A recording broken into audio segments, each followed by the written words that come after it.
So why strategic? To be strategic is to be first. It's calculated. It must be tactical and progressive in the way we set our goals. That's why we do planning, we do evaluation, and we do rewarding in SPMS. And becoming strategical means putting premium on essentials. So to be analytical, you should be passionate and impactful. So meaning our delivery of services or the delivery of our targets must be aligned with what we are supposed to achieve or what we are supposed to deliver. So performance management system in the Philippine civil service is a story of a long journey. Why? Because we have many performance management systems uh, in the previous years. So we have the PES, performance evaluation system. Then we have the PES-OPES, remember? Okay. Actually, others call it PES. Lagi na lang, may PES. Okay. So before, joking, sabi nila PES. So now we have now the SPMS. So this is the recent development in the performance management system in the Philippine Civil Service. So what are the legal basis of SPMS? So we have CSC Memorandum Circular number 6 series of 2012, and that is the Memorandum Circular issued by CSC establishing the strategic performance management system in all government agencies in the Philippine bureaucracy. And we have also Administrative Order number 25, or what we call the results-based performance management system, which is actually the basis also of our PBB or the performance system. And we have the Joint CSC Event Circular number 1 series of 2012, and the Executive Order number 80, 2012, the Good Governance and PBB, and the Senate and House of Representatives Joint Resolution number 4. So what are the SPMS objectives? Number 1 is concretize the linkage of organizational performance with the Philippine Development Plan. Okay? What is the Philippine Development Plan, or the title of the Philippine Development Plan now? We call it the Ambition 2040 by Rodrigo Duterte. Okay? The agency mandate and program trust, and the office for the organizational performance indicator framework of state universities and colleges. And it ensures organizational effectiveness and improvement of individual employee efficiency by cascading institutional accountabilities to the various levels of the organization, anchored on the establishment of rational and factual basis for performance targets and actions. The reason why in SPMS we subscribe to the principle of cascading, or the philosophy of cascading.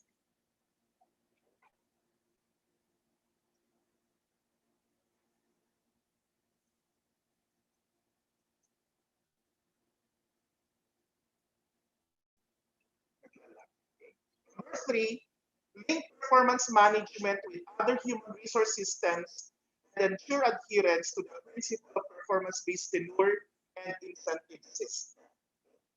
If you remember, you cannot be promoted to a higher rank if your IPCR rating is only satisfactory or down or below. Okay. Because for an employee to be promoted, the minimum requirement is the IPCR rating of the employee must be at least very satisfactory. Very satisfactory. In other words, the SPMS or the IPCR rating is the basis for personnel action or human resource action. So if your IPCR rating is improvement or or for 2 consecutive readings could also be a ground for dismissal.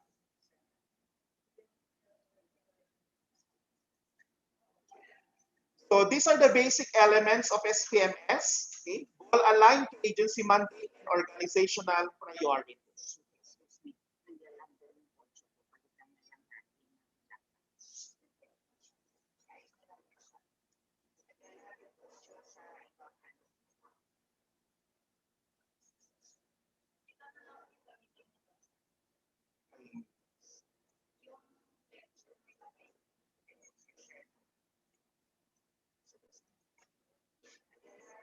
Di ba?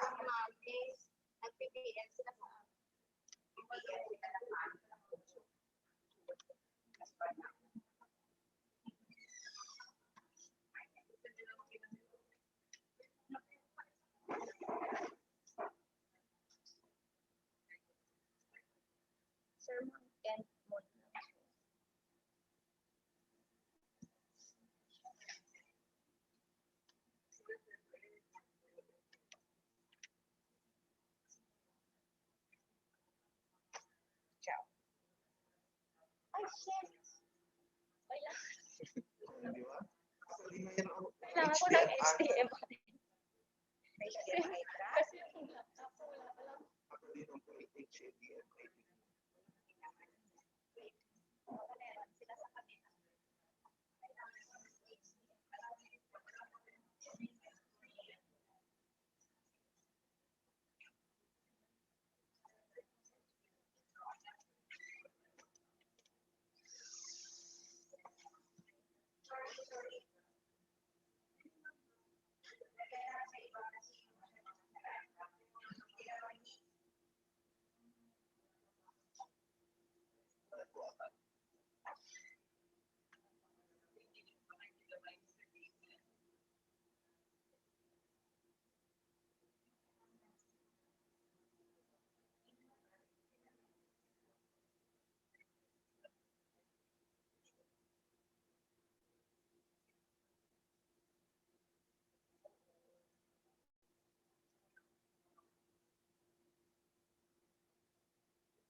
Okay na?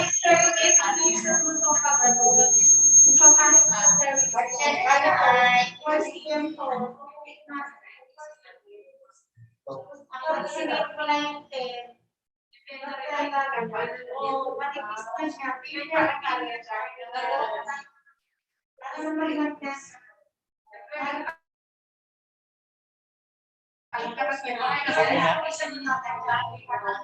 Okay, so we continue. So again, the basic elements of SPMS. So the first basic element is goal aligned to agency mandate and organizational priorities. So performance goals and measurements are aligned to the National Development Plan like Ambition 2040. Then the agency mandate, our vision, our mission, and the strategic priorities. And the strategic priorities can be found in the medium-term development plan of the university or the investment development plan. Then the organizational performance indicator framework set by the Department of Budget and Management. Predetermined standards are integrated into the success indicators as organizational objectives are cascaded down to the operational level. So from the office of the president to the office of the vice president to the directors, then directors to the campus executive officers to the college deans, then college deans to the individual faculty members. Then another element is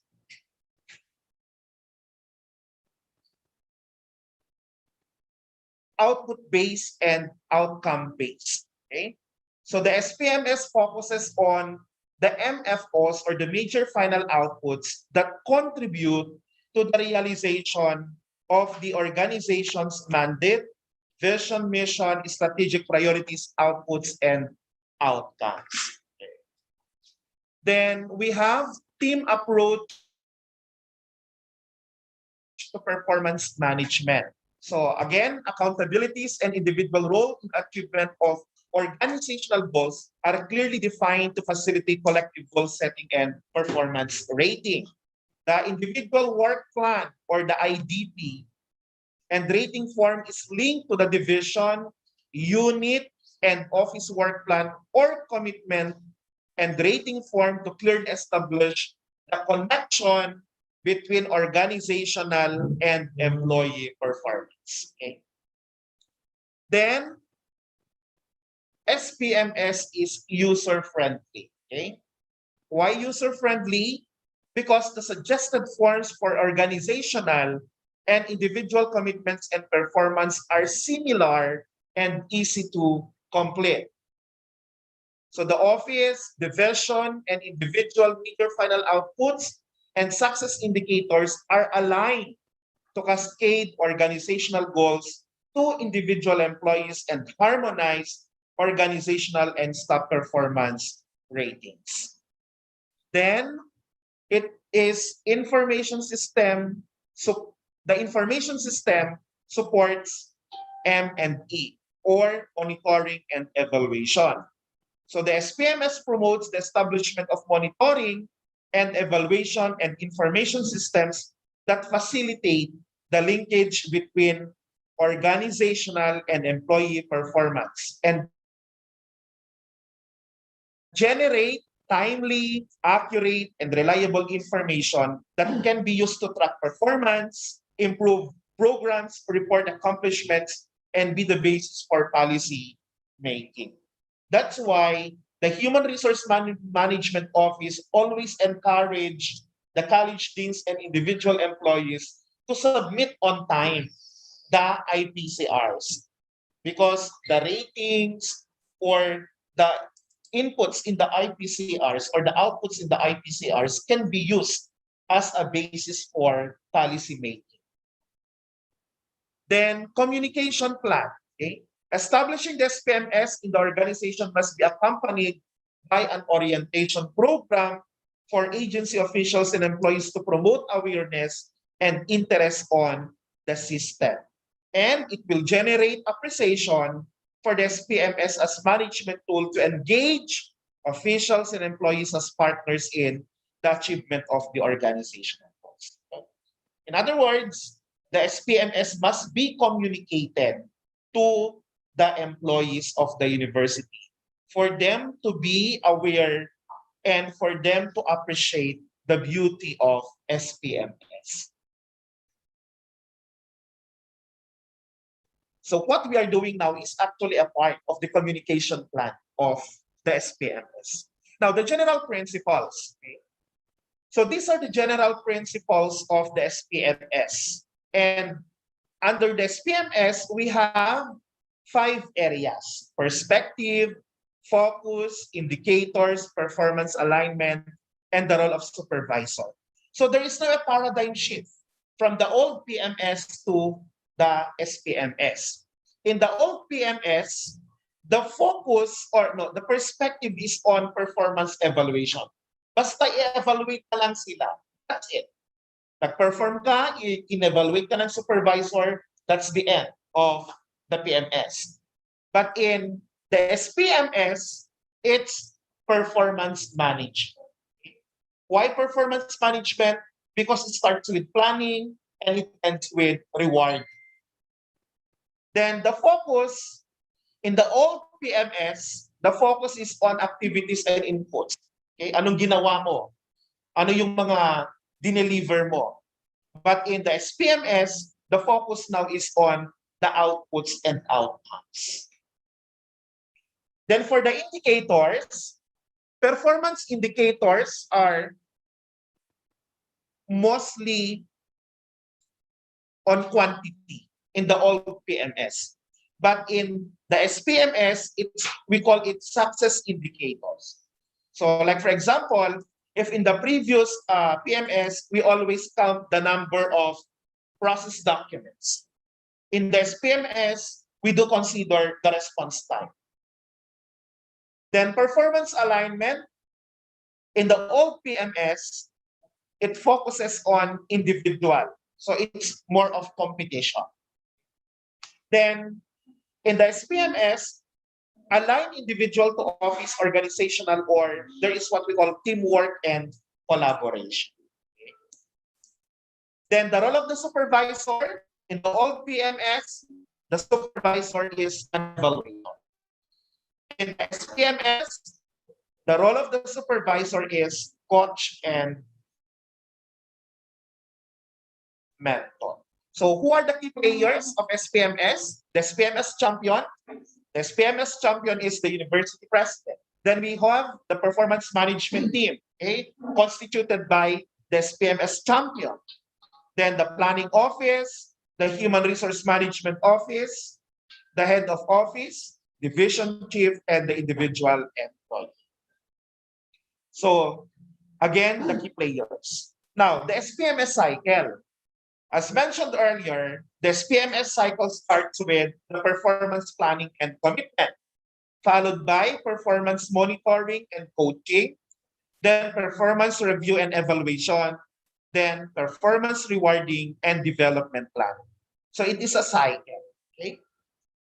So what are the things to be done during the performance planning and commitment? Okay? The performance planning and commitment should be done before the start of rating period. So what is our rating period? August to December. So planning dapat nangyari na noong July. Okay? July, dapat meron ng performance planning and commitment. And during the performance planning and commitment, you're going to revisit the vision, the mission, and the functions of the university. Why do we need to revisit the vision, the mission, and the functions of the university?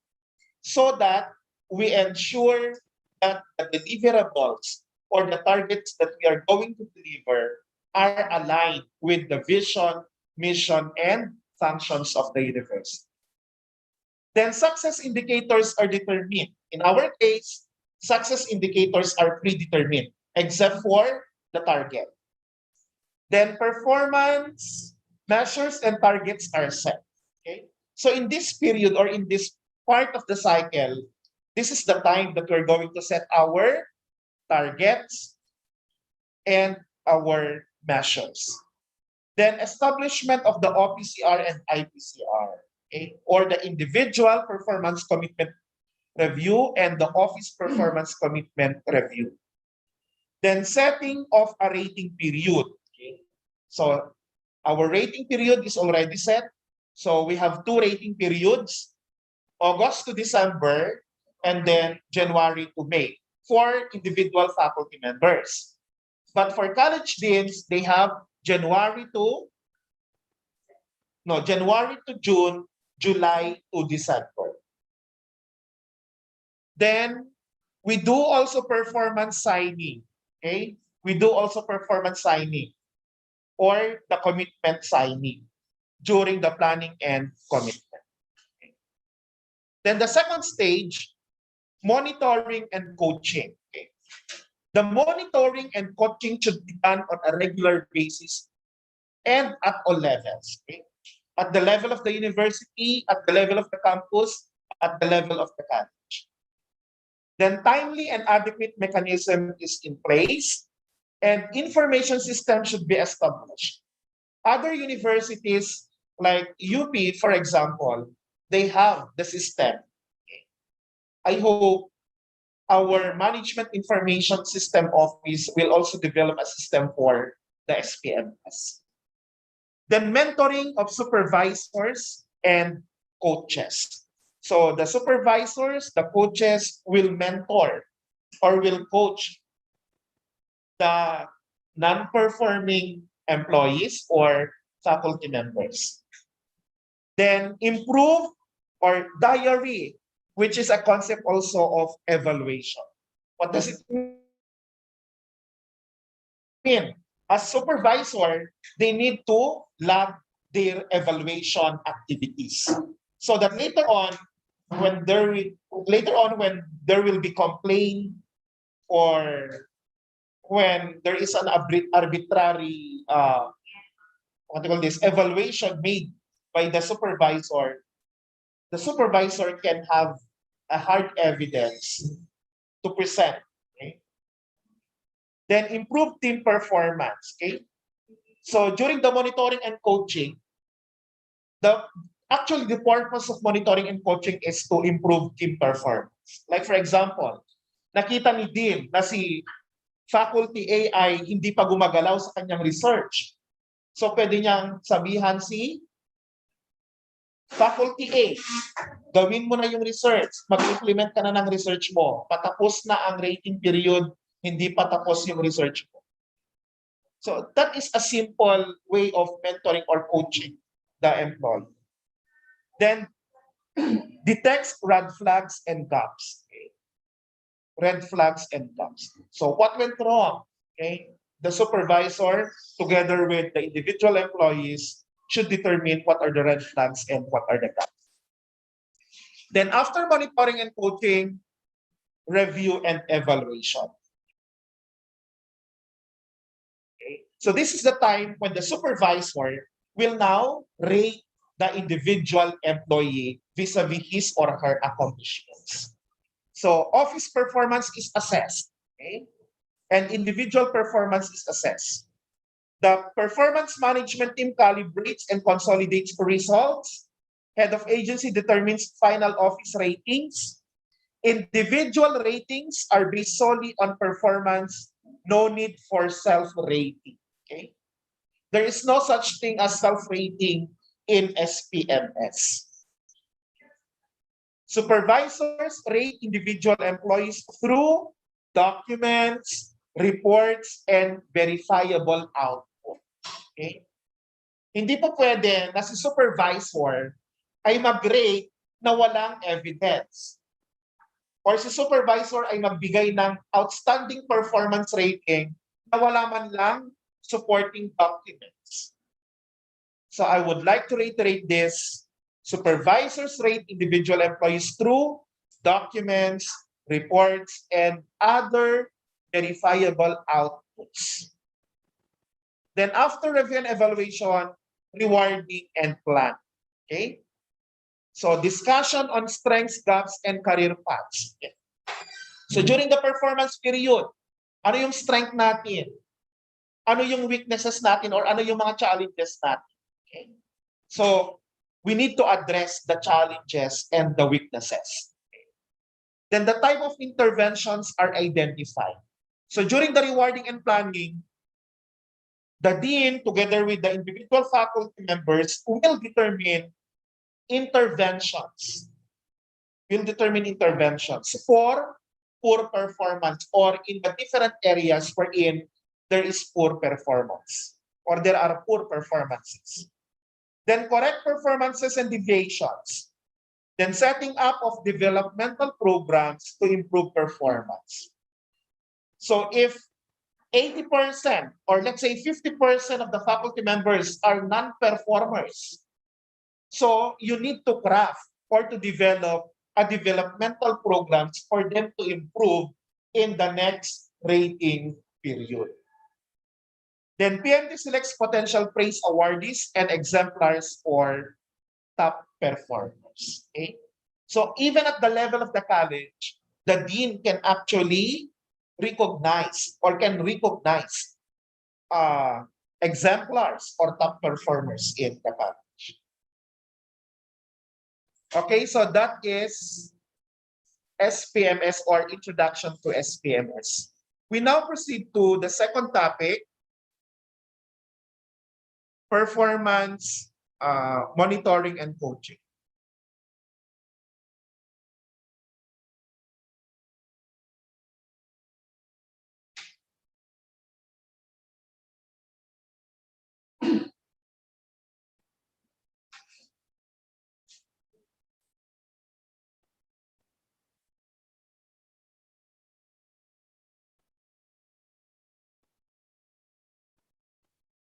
Okay. So during the performance planning and commitment, we answer the questions like, what is my agency's mandate, the vision, the mission and goals, and what are my agency's products and services or major final outputs or MFOs. Okay? So the SPMS links to staff performance with organizational performance. As such, it is important to understand their organizational mandate and strategic priorities. So during the period of performance planning and commitment, the first thing to do is to understand our agency's major final outputs and what are the major final outputs of our agency or our university. We have higher education services, research services, extension services, and we have also advanced education or the graduate school. So we have 4 major final outputs. Okay. So the goals under these 4 major final outputs must be realized.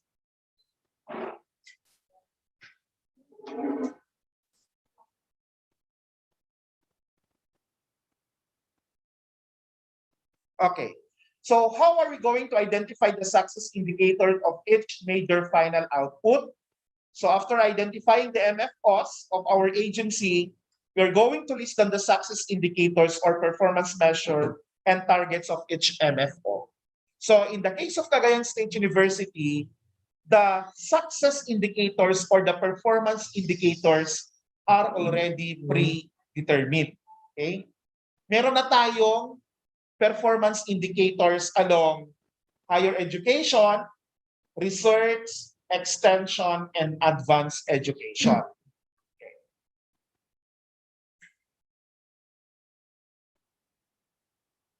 So success indicators must be SMART. So when we say SMART, it should be specific, It should be measurable, it should be attainable, realistic, and time-bound. So I'll give an example of success indicators under higher education services. Okay. What is the strategic objective? Relevant tertiary education ensured to achieve inclusive growth and access of poor but deserving students to quality tertiary education increase. That's the strategic objective. Now, how are we going to measure our performance on that particular MFO and strategic objective? So we have two measures. Percentage of first-time takers that pass the licensure examination, and second, the percentage of graduates 2 years prior that are employed. Now, to make it as a success indicators, we need to identify the target. So in the case of licensure examination, the target is 80%. So 80% of the first-time licensure exam takers pass the licensure examination. And for the employment, 50% of the graduates 2 years prior are employed. Okay? So success indicators equals measure plus target. Measure plus target.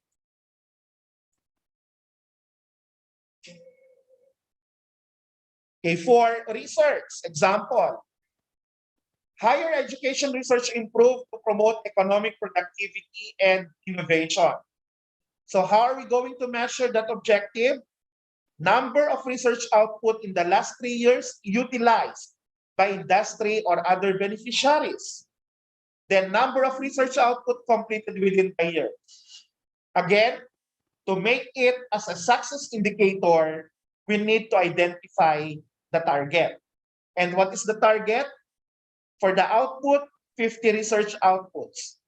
And then for research completed within the year, 30 research outputs. So again, success indicators equals measure plus target. Okay, that's for extension.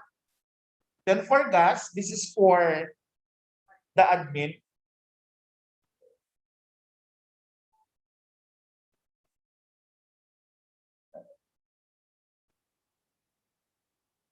Okay, this is an example of department level performance goals at the office level. Okay, so higher education services. Okay, so the measure is percentage of first-time takers that pass the licensure examination. Sa office, for example, ng VP for Academics, ang kanyang target is 80% din. Dapat doon din sa ibang colleges, ang kanyang target din dapat ay 80%. Okay. So, dyan natin nakikita yung alignment ng targets at sa kanang success indicators. Now, at the individual level, okay, at the individual level, so how are we going to align it? Okay. Example, research services.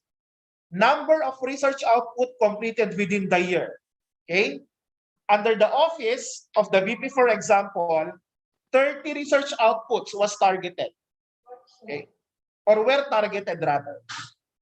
Then, sa department or division, ikakascade niya yan sa department. So, 10 na lang.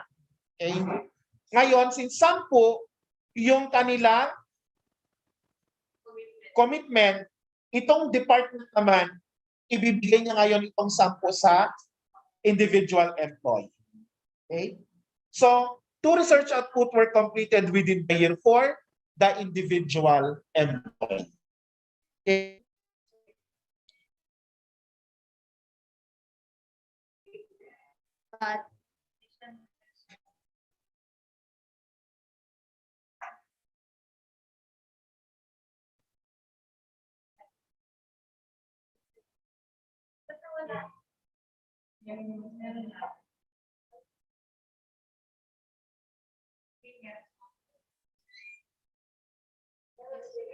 Okay.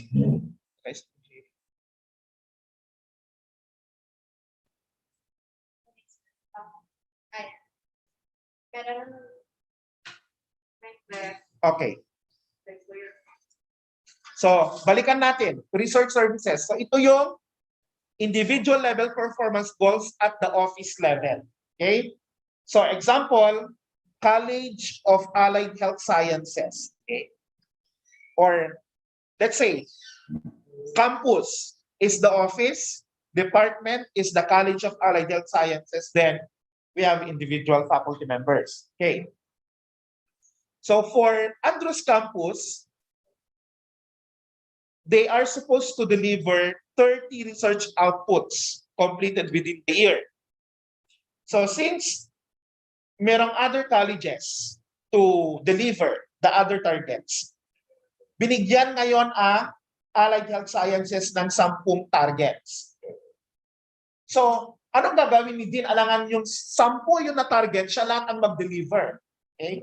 So, ipapasa niya ngayon sa individual faculty members. Okay? So, let's say for example, there are 5 faculty researchers in the college.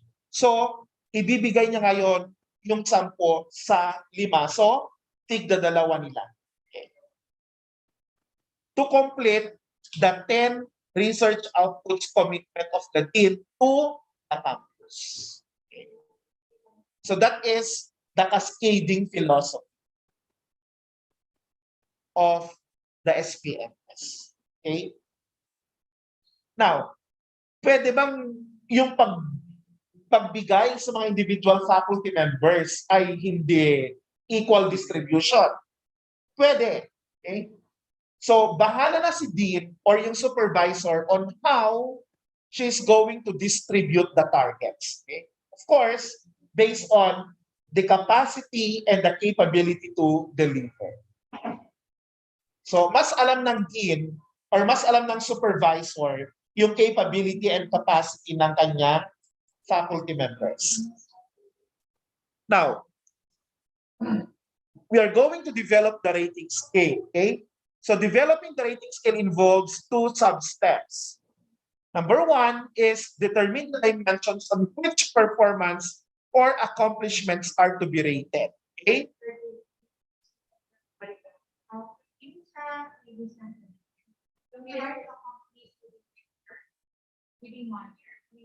Within the year, yes.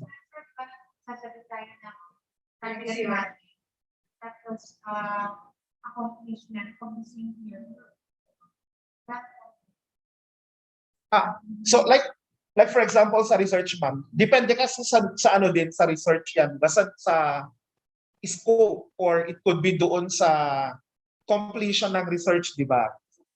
So tignan nyo rin kung kailan siya mako-complete para doon din nyo siya ita-target. Like for example, kung mako-complete siya by December, ita-target mo siya ng ita-target mo siya ng rating period covering December. Pag makakomplete naman siya, like for example, ng September, doon pa rin sa first rating period. Pero kung makakomplete siya the following year, so ita-target mo na siya for the next rating period. Pero sir, ito sa case ng aso ko, sila yung may concern, hindi magbabago yung advisor nila yung study. So, paano yun? Di ba dun sa rating period, June, July, August to December. Pag nag-evaluate ka dyan, hindi ka naglagay ka ng target, hindi mo na-meet. Divided by 22 pa rin. Kaya nga, doon sa planning, doon parang sa planning, ipaplano nyo na kung paano nyo i-allot yung tawag dito, yung mga researches nyo.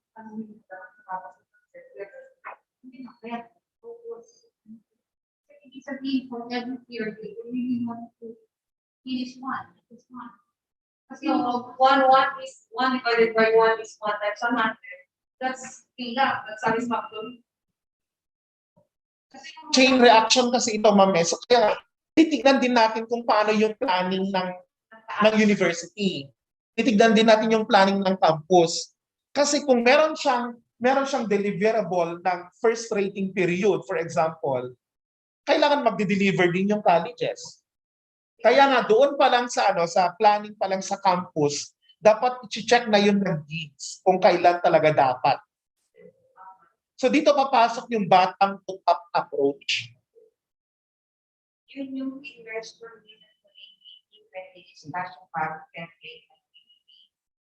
Kasi ang comment ni Ma'am Tess is bakit masyadong maraming binibigay sa ating spam codes na bakit sa university di ba doon naka-access sa targeting.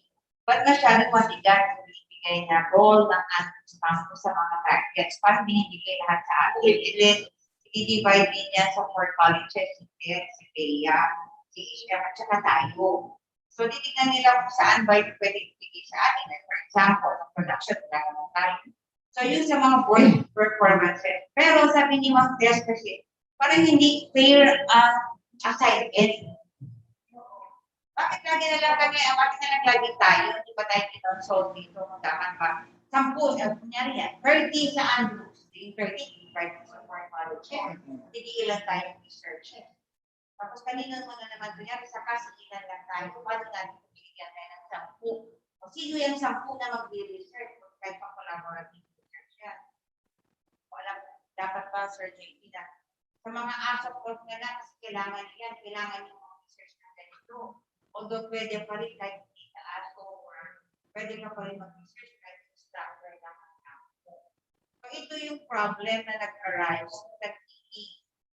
Kasi KD, kasi kung minsan, nagpaplano sila, i-involve lahat. Yes, ma'am.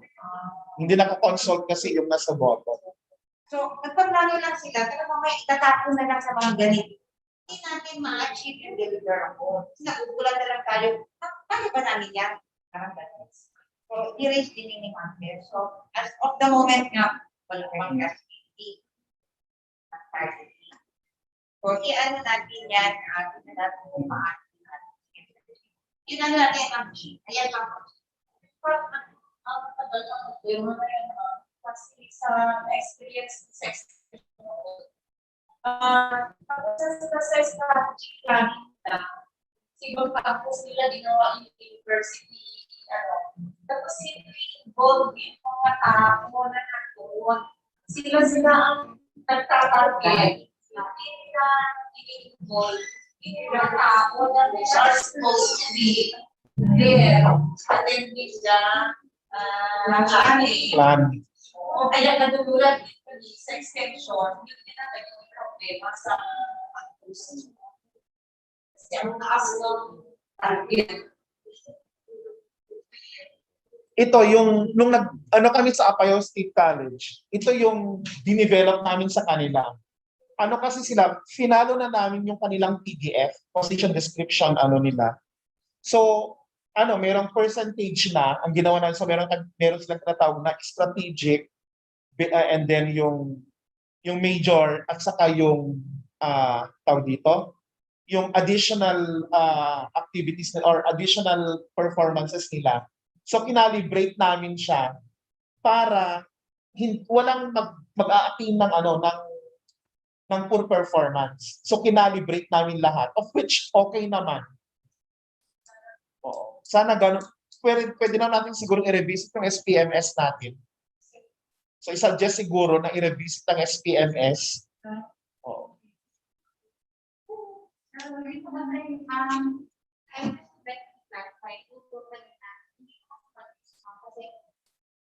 Pure different in a year. So, you're dalawang target. And the target mo tayo ng August to December. It's going to accomplish our accomplishment.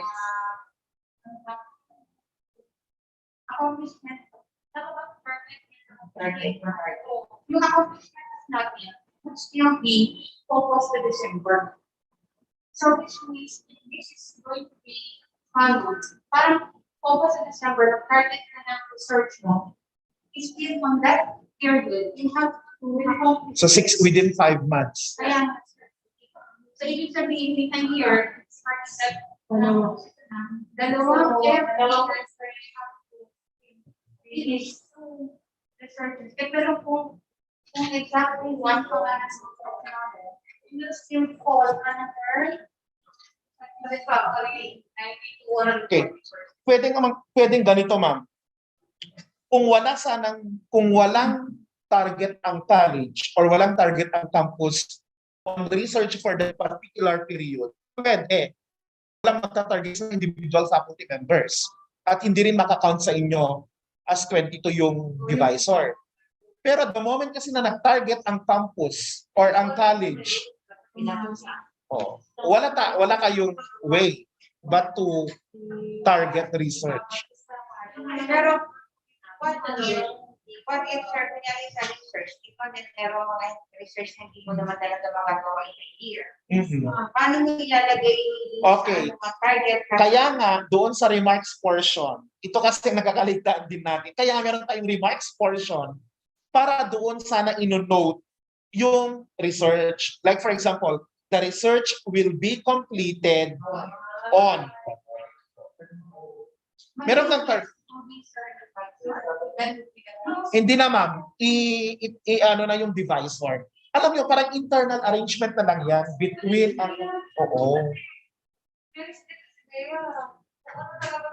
Kaya, pero dapat i-remarks portion kasi siya para alam.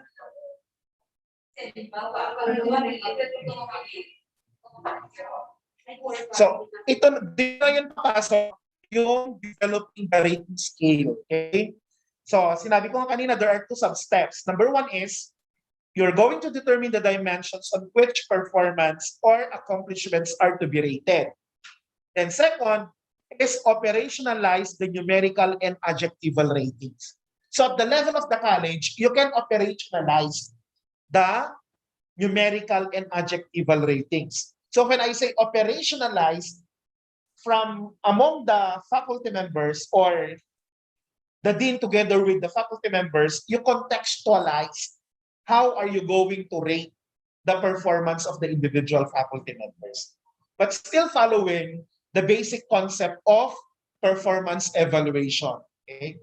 Yung outstanding, very satisfactory, poor. Okay? So, what are the three dimensions of performance or accomplishments? Okay? So we have quality, efficiency, and timeliness. So when can we say the dimension is quality? Okay? Quality or effectiveness means getting the right things done. Okay? Getting the right things done. It refers to the degree to which objectives are achieved as intended. Okay? Are achieved as intended.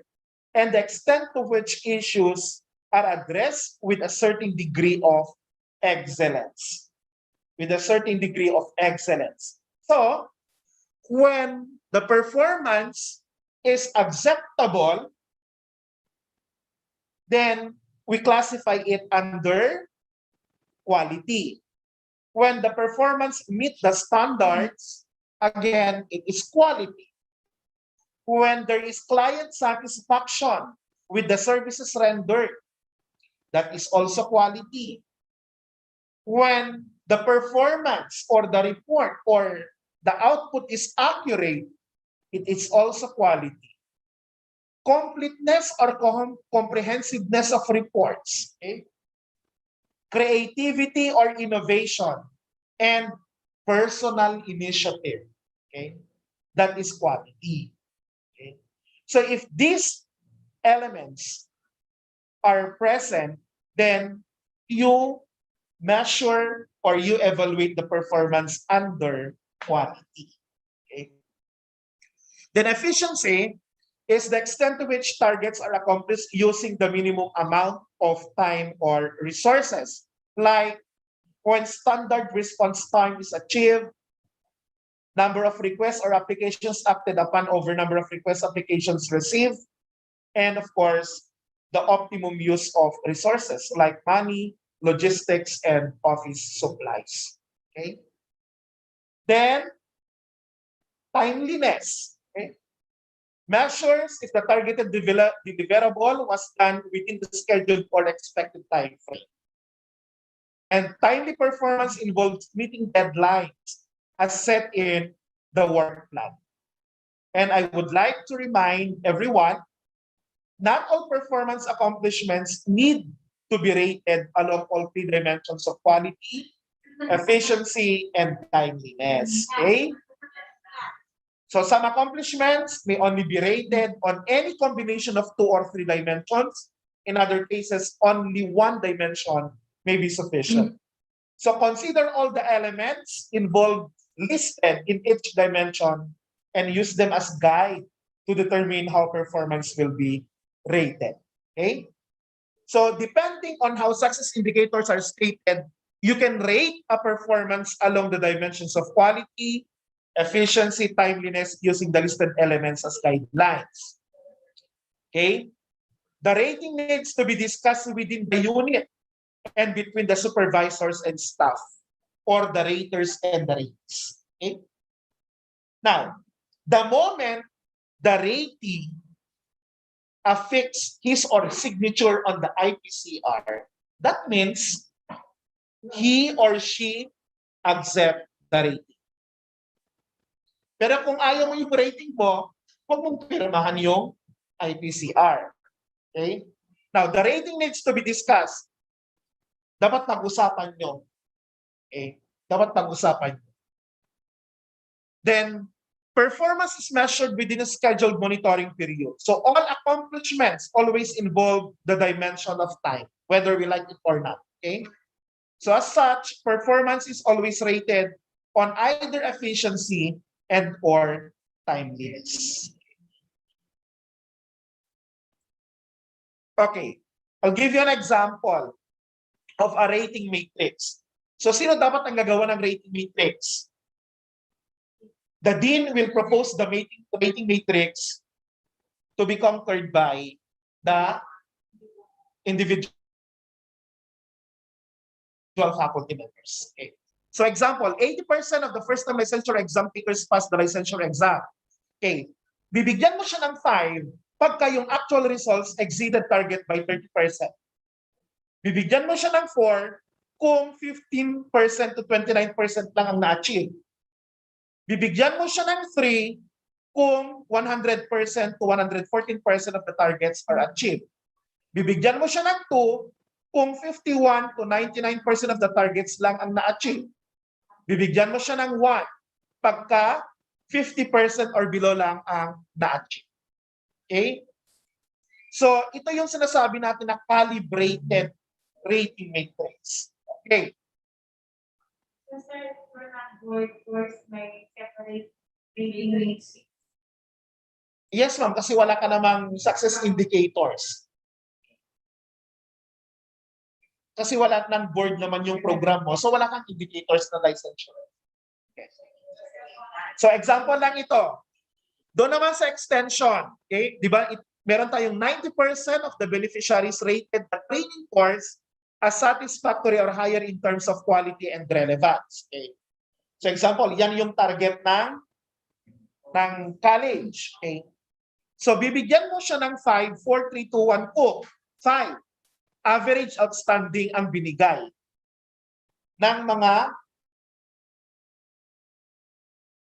trainees. Bibigyan mo naman ng 4 kung very satisfactory rating ang average. Bibigyan mo siya ng 3 kung average satisfactory rating. Bibigyan mo siya ng 2 kung average unsatisfactory ang rating at 1 kung average poor rating ng mga beneficiaries. Okay? Now, doon naman sa timeliness, okay? Kasi gusto mong i-rate din siya sa dimension ng timeliness. Kailan mo siya bibigyan ng 5? Conducted within 5 days or less after planning. Okay? Or conducted within 3 days to 2 days after planning. Okay? Or bibigyan mo naman siya ng 2 pagka na-delay yung pagbigay ng training. For how many days? Or bibigyan mo siya ng 1 pagka-delayed by more than how many days? And this could be adapted doon sa ating timeliness dimension, doon sa submission ng grade sheets, submission ng reports, anything na merong timeliness dimension. So like for example, we are required to submit our grade sheet 2 weeks after the final examination. Okay, 2 weeks. Okay, so example, ako, nag-check ako agad ng papel. After the exam, chinek ko agad ang papel. So, The following day, nag-submit na ako ng grade sheet ko. Kasi nga, yun na lang inaantay ko. Oh, kasi computed naman ang ibang quizzes and lahat-lahat. So pagka-input ko ng final score ng mga estudyante ko doon sa final exams nila, meron akong grades. So the following day, mag-submit ako. That could be 5. Okay? 5. Perfect. Now, nag-submit, i-calibrate na lang ni Dinion. Kasi 2 weeks yung leeway natin, di ba? 2 weeks yon. So pagka nag-submit naman siya, first week, for example, within the first week, okay, let's give her or him 4. Nag-submit siya at the end of yung 2 weeks. Okay? 3 yun. 3 pa din siya kasi within 2 weeks na. 3 na yun. Pero kung nag-submit siya after 2 weeks, ilang days ang delay niya? Bilangin mo na. 2. Or kung na-delay siya pa rin ng napakahabang bibigyan mo siya ng 1. Wala namang 0. Bigyan naman na siya ng 1. Okay. Sir, since there we can certain period of observation, like for example, 2 weeks na bakit po ba from part report? Hindi ba? Kasi nga earlier pa rin siya, ma'am eh. Kasi let's say for example, 2 weeks na yon.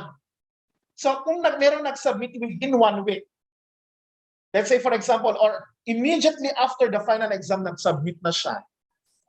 5 siya, outstanding siya. Di ba? Pero it will be discussed muna. I-discuss, ika-calibrate nyo lang siya. Like ito nga, let's say, submitted within 2 days or within 5 days or less after the final examination. 5. Okay. Submitted within 6 to 7 days after the final examination. 4. Submitted by end of 2 weeks or submitted within 2 weeks. 3. Then delayed by 1 day to 5 days. 2. Delayed by 6 days or delayed by more than 6 days. 1. So ika-calibrate nyo siya. I-calibrate nyo siya and then pag-usapan nyo.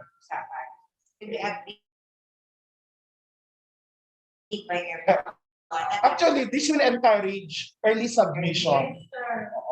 Early submission.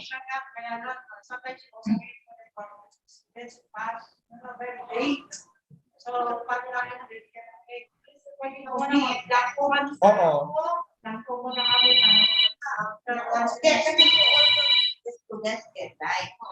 So that if they do not comply, kunyari mabibig, yun nga, pag-usapan lahat standardized.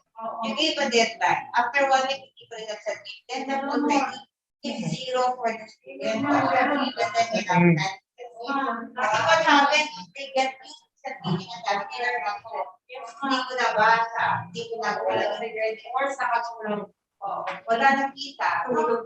From the beginning, nakaset na yun na may deadline.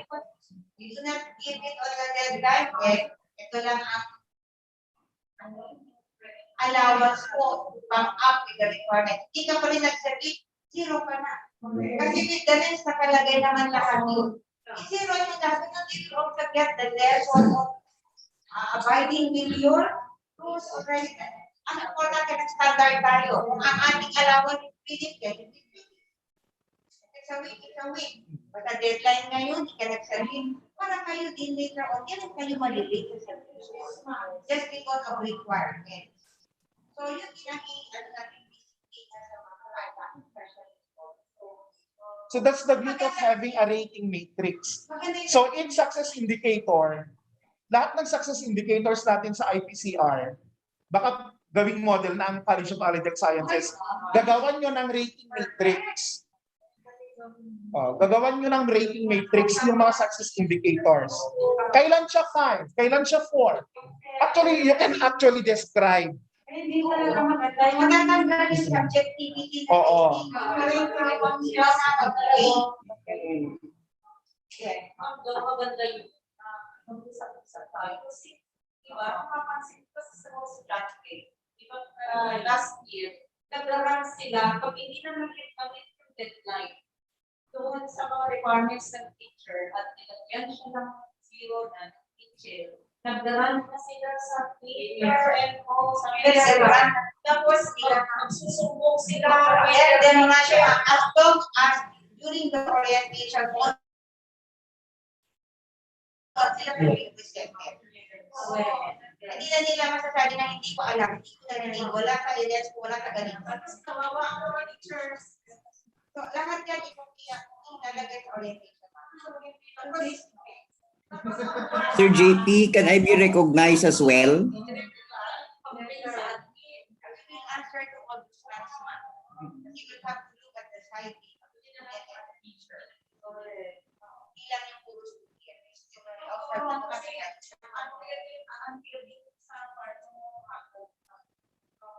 Okay? This is an example sa admin, pero it could also be adapted by the different colleges. Okay? So still on efficiency. So like for example, acted upon in less than 5 days from receipt of the DP. So 5. Acted upon in 5 days from receipt. So 4. Acted upon within 6 to 10 days from receipt. 3. Then acted upon within 11 to 15 days from receipt of the DV. 2. And acted upon more than 15 days from the receipt of the DV. 1. Okay. So again, to avoid bias and to avoid arbitrary rating, it is suggested that you develop your rating matrix. Rating matrix for each success indicator or performance indicator. So, example, doon Christian, sa paano ka naman mag-raise ng hands dito? number of grade sheets submitted on time. Okay? So that could be timeliness. So paano nyo makita? Para meron pa rin makakuha ng fine. Oo. So yun na yung cure doon sa issue noon na kahit nagsabit ako on time, 3 na lang ang aking grade. Palaging 3 na lang. Okay? So yun yung cure doon sa issue natin na hindi ka makakuha ng 4 or 5 na rating doon sa submission. Okay? Even doon, ito for example, extent of involvement in accreditation. Okay? So paano mo siya bibigyan ng 5? Kailan mo siya bibigyan ng 5? Kailan mo siya bibigyan ng 4? Kailan mo siya bibigyan ng 3, 2, or 1? Extent of involvement. So mahirap yan i-measure kung wala tayong rating matrix. So example, pwede mong titignan ang attendance niya sa preparation. Pwede mong ipasok ang quality of work. Kasi pwedeng, nagpa-participate siya, pero yung mga documents naman na inano, basta ibigay niya na lang or hindi siya well packaged.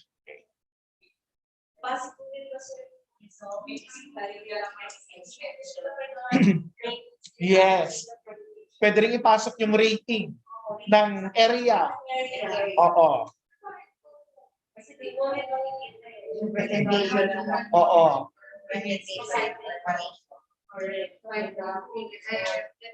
So like for example, doon sa quality, documents, complete documents, 5.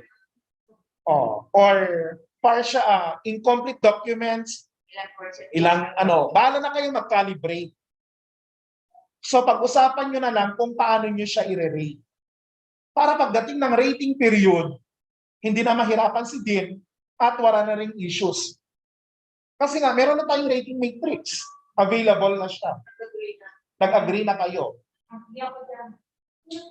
Diba? Unlike kung wala kasi tayong rating matrix, meron kasing, di natin maiwasan. Bias. Unlike pag meron ng rating matrix, very objective ang evaluation. So lahat, especially nagdami natin mga extent of involvement. Okay? Ano pa dito yung natin? Yung number of syllabi revised indicating, okay lang yan. And then yung submission din ng syllabi, O, pwede rin yan. Pwede rin niya siyang ilagyan niya na ano. Nag-submit lang siya after the opening of classes. O, bibigyan mo siya ng 5. O, di ba? Para at least before the start of the classes, kompleto ang ating syllabus. Sir JP, I would just like to share our practice kaya lahat ng coordinators namin meron talaga schedule. I mean, they take all of the time. Sir JP, nakalagay yung gano'n kami. Kaya kapag nag-evaluate sila, wala kang ano talaga dahil ito yung time na dapat. Kaya dapat nakalag lahat ng submission.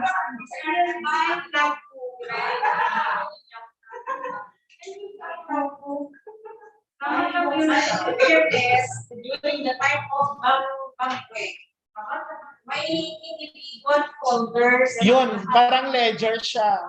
Tapos, nakafile ng mga exams, no? Exams with the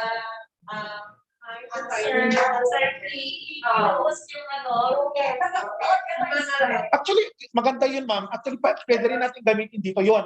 Parang isang folder, parang ledger per faculty members. Andiyan na lahat yung ano niya, yung mga submissions niya. And then, ano mo lang dyan, ilagay mo na lang yan. TOS, submitted on. O, nakalagay lang siya. Para pagka nag-evaluate ka, kunin mo lang yung folder. And then evaluate mo na siya. Oo. At saka parang kasi kung meron ng presentation, kasi use, sir, yun ang, magre-reproduce tayo kasi wala nagtatanong kami kasi kami. Si Ma'am Barsa Balter, si Sir Jao, ay, may box for siya. Yung mga tanong daw, buti na lang nakabase siya. Nag-raise lang siya ng The individual folder ay faculty. Dapat tayo ng file folder. Yung exams, major exams.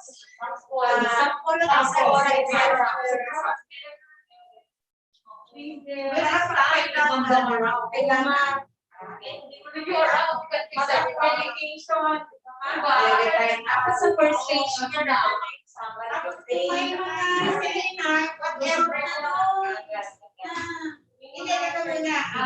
Suggestion would be a file folder for each faculty.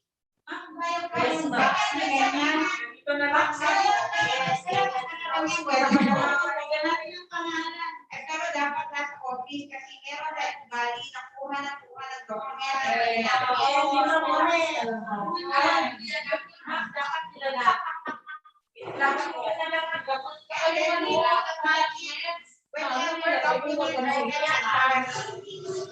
regular monitoring o ito na yung mga talikod sa'yo.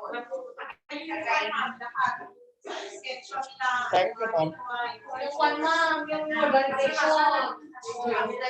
Kasi, ganyan sa arasan ng kanilang mga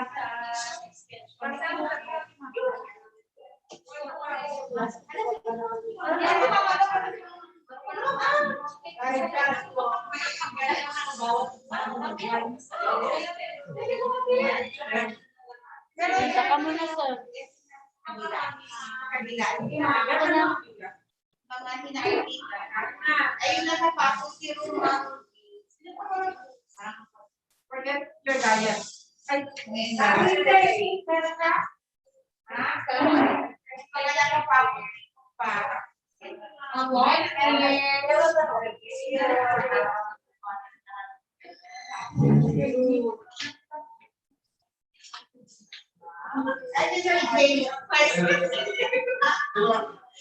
Siyempre, nasabi na kami na gano'n sa akin si Vic, dito makakasok. Sila may, pag sinabi mo organization, membership, one, asa na attach mo, gano'n doon, hanggang makalusot. Hindi ka dapat may profile, hindi mo sila kasi ay na-update din pag kailangan. Yes, kaya na. Okay. Okay.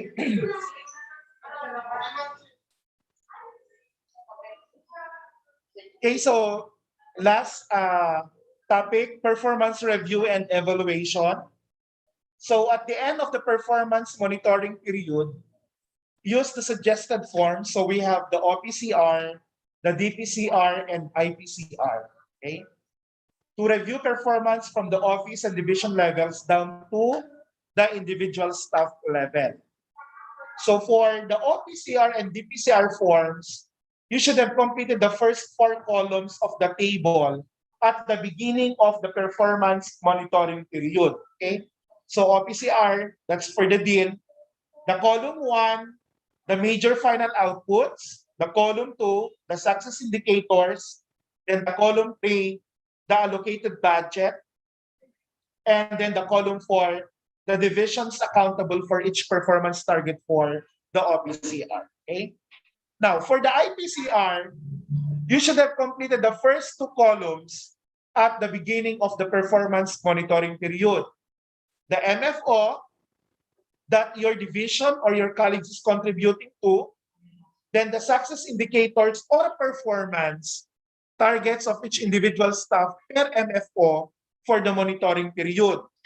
Now, during the actual evaluation, the rater describes the actual accomplishments of the ratee vis-a-vis the performance target on the 5th column for the OPCR and DPCR or the 3rd column for the IPCR.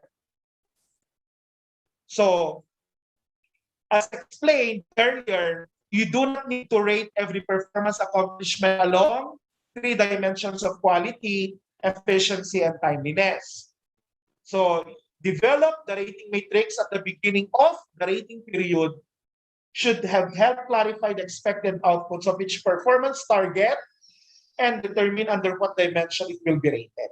Okay? So, prior to the performance period, dapat tapos na po yung ating rating matrix. Napag-usapan nyo na yung rating matrix. So, dapat ASAP. So, this is how are you going to compute or how your IPCR will be evaluated.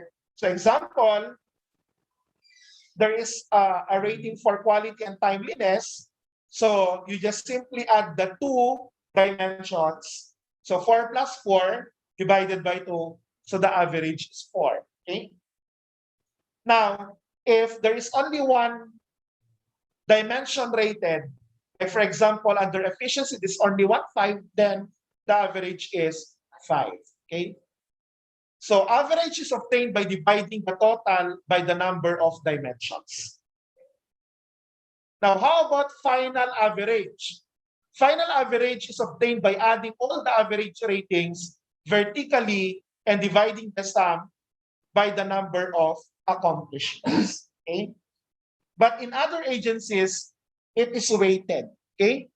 May weighted kasi siya. So, depende doon sa kanilang strategic function and then other functions. So, nilalagyan kasi nila ng weight. But in our case, we just simply add all the averages in all the success indicators.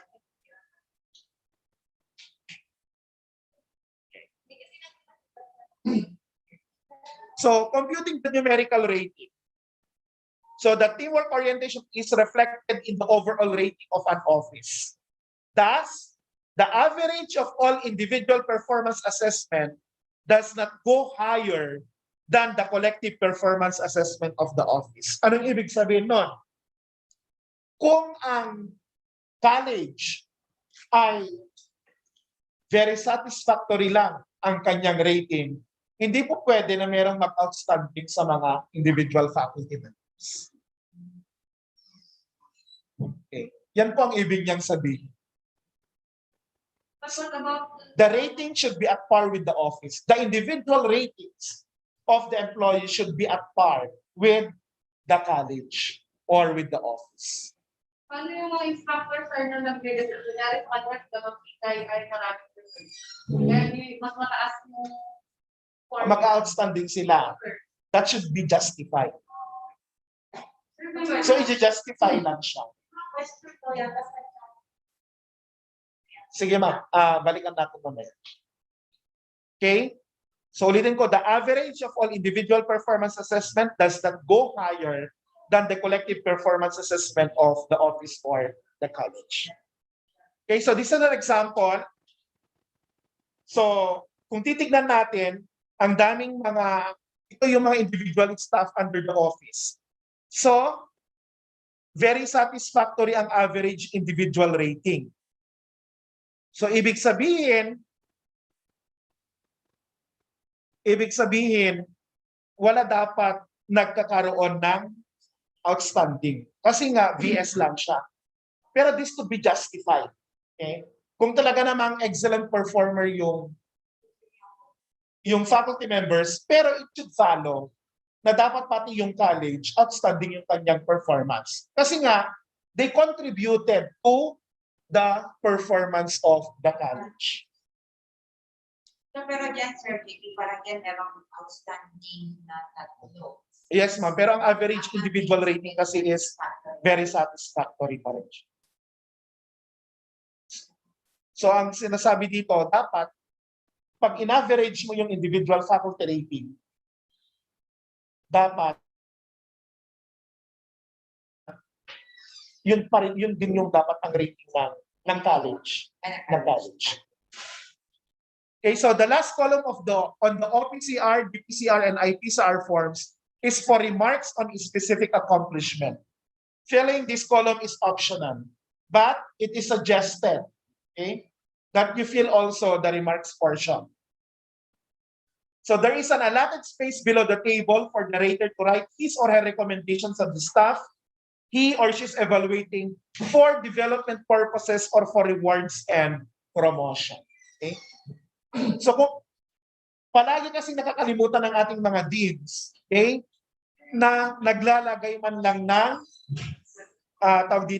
ng qualitative evaluation doon sa baba ng ating IPCR. Kasi pwede niyang ilagay doon. She is recommended for promotion. Or pwede niyang ilagay doon, congratulations for an outstanding performance. Or pagka non-performing naman siya, doon siya maglalagay ngayon ng recommendation niya kung ano ang dapat na intervention ang gagawin sa individual employee. Okay? So dito niya isusulat, the rater writes his or her comment on the ratee and his or her recommendation. Yung portion na yan. Okay? So that's all for the evaluation of the IPCR and the OPCR.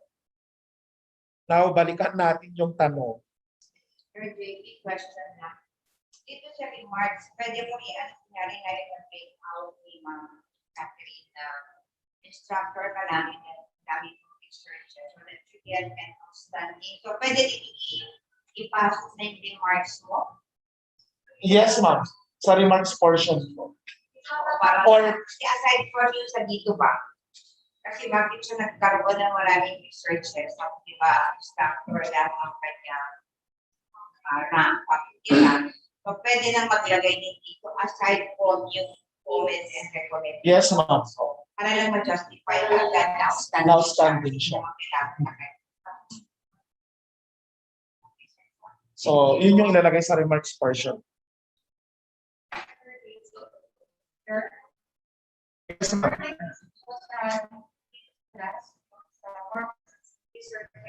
Talagang lahat dapat meron. Page 2 po. Mami no, page 2. Professor Sir, may copyright. Okay, ma'am. Ito na yung pure na ano din na ano namin sa Acayo State College. Pagka walang target naman ang college, not necessary na meron kang ilalagay lahat dito. So, yun pa rin yung, basta isipin natin, dapat merong link yung ating IPCR doon sa OPCR. So, dapat nakalink palagi. Like for example, ito kasing QCE, Client Satisfaction Rating, ma'am. Ano ito? tawag dito, individual kasi talaga ito. So hindi natin ito makikita doon sa OPCR. Pero itong yung number of research studies and projects completed at saka yung publication, i-refer dapat natin sa OPCR. So possible po na hindi kayo mag-target kung walang target ang college.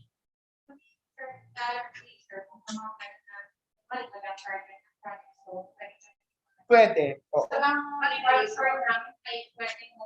Pwede rin mag-change. Allowed yun. Pero yun nga, sabihin nyo lang, i-justify nyo lang yun na there is no target for this particular oo. Yun kasi dati yung idea natin. Yun yung old na natin na 22. Oo. Mhm.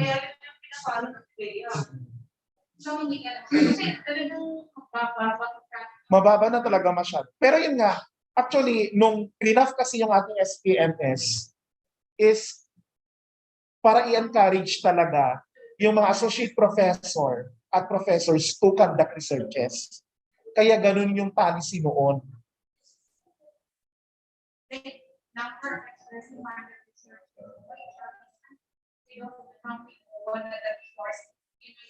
Oo.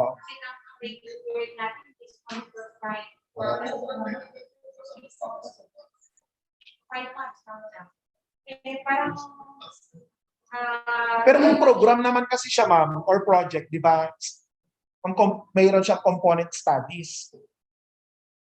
Even sir, in 5 months time, parang mas marami kasi yung a year kasi possible. But kung kasama in 5 months time, parang very rare. Kaya nga, ma'am, doon sa planning nyo, tignan nyo na yung mga issues na ganyan para planchado siya pagdating na ng performance commitment nyo. At yun nga, dapat ma-erase din sa campus.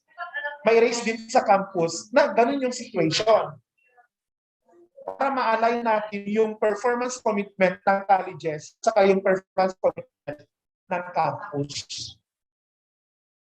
And then, itong campus naman, maki-align siya doon sa universities. So it's not always good na top to bottom palagi ang approach natin. Oo. Oo.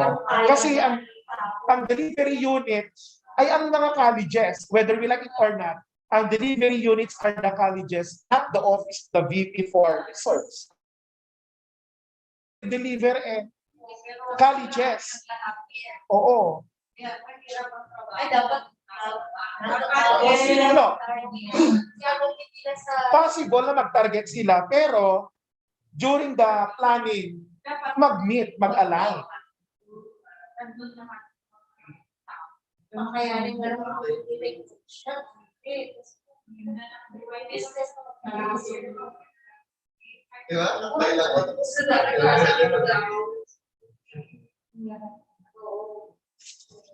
Ano yung mga tanong?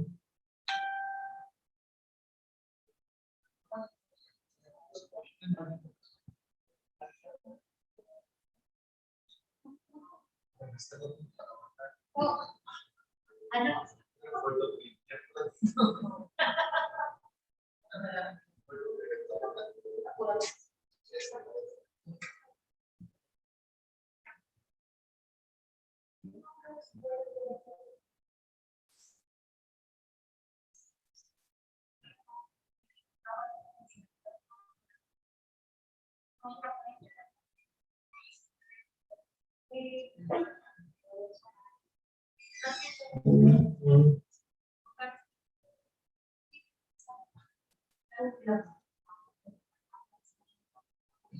So I think that's all. Kain ka muna. Ayaw nga.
Kay Ma'am Ross, Momo. Oh, kila Ma'am Ross daw.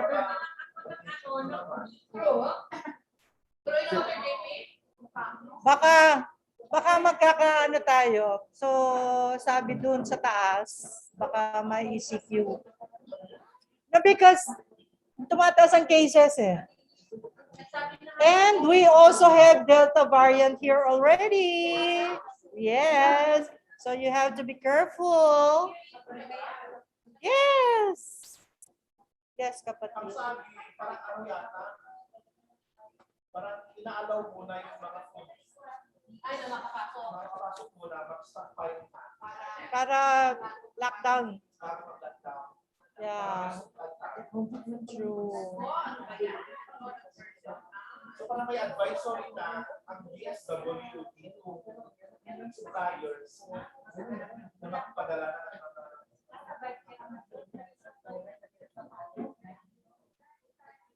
Bakit kailangan nag-uusap? Bakit kailangan nag-uusap?